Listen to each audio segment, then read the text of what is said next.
E se eu te dissesse que o Porsche 962, uma lenda do período do Group C, foi desaposentado nos anos 90 para voltar para o asfalto de Le Mans, tendo ar-condicionado e DVD player? Ha, sério? E venceu a maratona de 24 horas mais desejada do mundo. E você está em pequenas grandes histórias toda semana aqui no Splash and Go. Você já sabe uma pequena história sobre a Fórmula 1 ou não, desde que seja rapidinha, legal de contar e bacana de saber. Vamos lá. Parece roteiro de filme da Sessão da Tarde, Jamaica Abaixo de Zero e outros do gênero. Mas essa é a história real de como a Porsche, junto com uma equipe privada, usou as brechas do regulamento, sempre as deliciosas brechas do regulamento, pegou um projeto de uma década atrás que já curtia a aposentadoria, ou pelo menos já não estava mais na linha de frente dos carros competitivos, e o levou para as 24 horas de Le Mans. E não foi apenas para fazer figuração. Um caos que envolve um empresário audacioso, o sultão do Brunei, acho que o cara mais maluco por carro que existe e com o bolso mais fundo neste planeta que habitamos. Já viu a coleção do cara? Até Ferrari Station Wagon ele pediu para Maranello fazer e os caras fizeram. Além deles, um engenheiro mestre em ler as entrelinhas, o já mencionado Porsche 62, no enredo que tem tudo e acabaria, inclusive,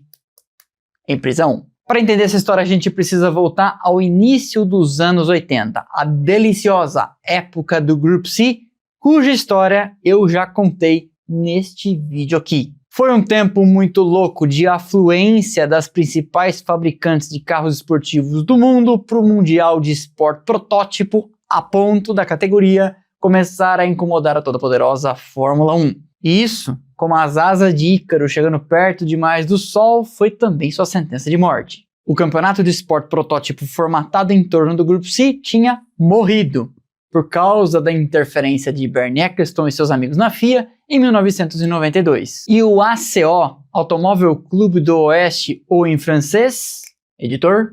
Automobile Club de l'Ouest, procurava um novo caminho para manter as corridas com máquinas dos sonhos e o envolvimento das fabricantes. A ideia foi criar então uma nova categoria principal, batizada de GT1, e eu prometo, palavra de escoteiro, contarei dessa época deliciosa, que como sempre, durou pouco tempo, aqui em algum momento. Os GT1, Gran Turismo, ou seja, vem de uma plataforma de carros de rua, teriam sua gênese, teriam seu DNA em modelos de produção, aí sim, muito modificados. Mas para chamar um carro de modelo de produção, existe sempre uma quantidade mínima, que nesse caso passava por um número generosamente pequeno de 25 unidades. Essa era uma tentativa de jogar isca e fazer morderem o anzol Ferrari, Bugatti e, claro, a própria Porsche, que estava ali meio distante desde a aposentadoria do 962. Só que no meio do livro de regras, no regulamento técnico do que seria a categoria GT1, no meio de todo aquele juridiquês, havia uma frase, uma pequena frase, que mudaria completamente o rumo dos acontecimentos. E como eu gosto dessas histórias. Talvez pela minha formação prévia de advogado, vai saber. Bandidinho! Ela dizia que o fabricante poderia solicitar uma homologação prévia daquilo que colocaria na pista antes de ter comercializado as 25 unidades. Ou seja, você só precisava de um carro pronto e da intenção de fazer o resto.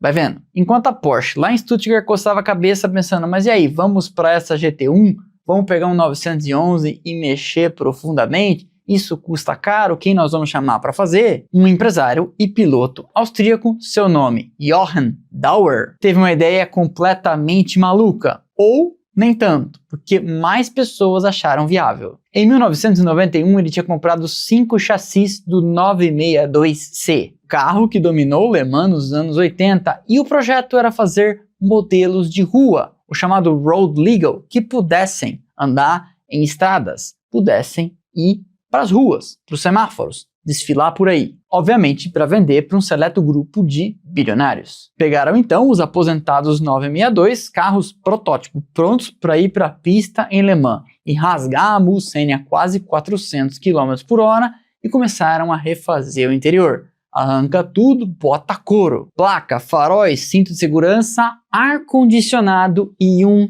DVD player. À época, uma tecnologia do futuro. Primeira vez que eu fui ver um DVD na vida na locadora foi, sei lá, em 99, 2000 na minha cidade. Quem compraria uma geringonça dessa? Bom, gente com mais dinheiro do que juízo. O principal cliente foi o nosso amigo, o sultão do Brunei. Nosso amigo, né? O cara rico assim seria até bom ter como amigo. Que encomendou 6 unidades para sua coleção particular. O Dower 962 LM de Limited Edition, edição limitada, seria, portanto, uma realidade. Para poucos, mas seria. Foi aí que uma lâmpada acendeu na cabeça de Norbert Singer, diretor na época de competições da Porsche, lá na sua sede. Eles tinham um problema, não tinham um carro de corrida e Johann Dower tinha a solução. Um Porsche de rua, Road Legal, que tinha feito o caminho de ida e, portanto, facilmente poderia fazer o caminho de volta. E melhor, já tinha sido até comercializado, porque o sultão do Brunei levou meia dúzia. A Porsche, então, faz uma parceria com Johann Dower, pega os modelos 962, adequa eles estritamente à legislação de trânsito da Alemanha e apresenta o carro no Salão de Frankfurt de 1993. E então, com um único carro homologado para andar nas ruas, com placa e tudo, solicitam ao ACO a homologação para a categoria GT1. A jogada era diabólica. Ao inscrever um protótipo como o 962 numa categoria para carros de produção, eles abriam milhas de vantagem brutais sobre os adversários que não tinham tido aquela ideia. Primeiro que o motor Flat Six de 3 litros da Porsche poderia respirar mais aliviado sem as restrições que eram postas aos protótipos, o que significava mais potência. Uma restrição era aplicada aos pneus que precisavam ser mais estreitos, mas isso era compensado pelo menor arrasto aerodinâmico e maior perfuração nas longas retas, ainda que com as chicanes que Le Mans tinha. Mas o verdadeiro pulo do gato estava no tanque de combustível. Pelas regras da categoria GT1, o Dower tinha que ter 120 litros de capacidade máxima. Já os protótipos da Toyota, favoritos àquela altura para levar a Le Mans, podiam carregar apenas 80 litros. Isso dava uma vantagem considerável em Le Mans, com os stints dos protótipos da Toyota podendo durar de 11 a 12 voltas e o Dower podia dar 14 ou 15. Multiplique isso por uma corrida de 24 horas e você vai perceber quantas vezes a menos eles precisariam parar. Em resumo, pegaram um carro de corrida que tinha sido transformado em carro de rua e foi levado de volta para a condição de corrida para disputar e fazer a rapa, dando a rasteira em todo mundo.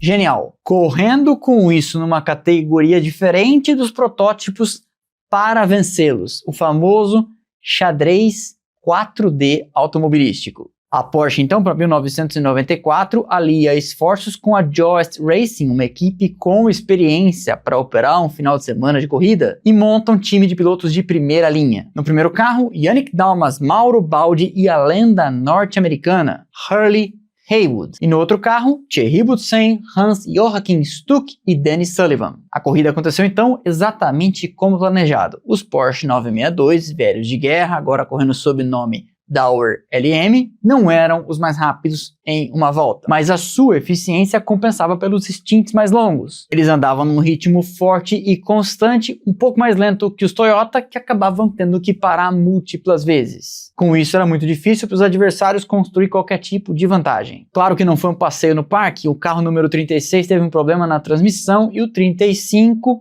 um pneu furado. Numa das cenas mais malucas da corrida, Thierry Boutsen perdeu com esse pneu toda a frente do carro e com isso os faróis em plena noite de Le Mans, tendo que dar meia volta, e a volta em Le Mans tem 14 km, até chegar nos boxes no escuro. Mas o golpe de misericórdia veio no domingo pela manhã. A Toyota liderava, mas a alavanca de câmbio quebrou faltando menos de uma hora para o final. O Dower 962 número 36 assumiu a ponta então e navegou em voo de cruzeiro para a bandeirada. Uma vitória improvável, quase inacreditável, conquistada pela astúcia de quem, mais uma vez, conseguiu ler por detrás das linhas e não apenas nas entrelinhas do regulamento, para triunfar com um carro que já estava aposentado. Isso me lembrou a história que eu já contei aqui das 500 milhas de Indianápolis, que está no meu livro. Vou pedir para o editor colocar o QR Code aqui para vocês, à venda na Amazon, de quando Al Unser, o pai, venceu as 500 milhas de Indianápolis de 1987 com um show car, que já fazia,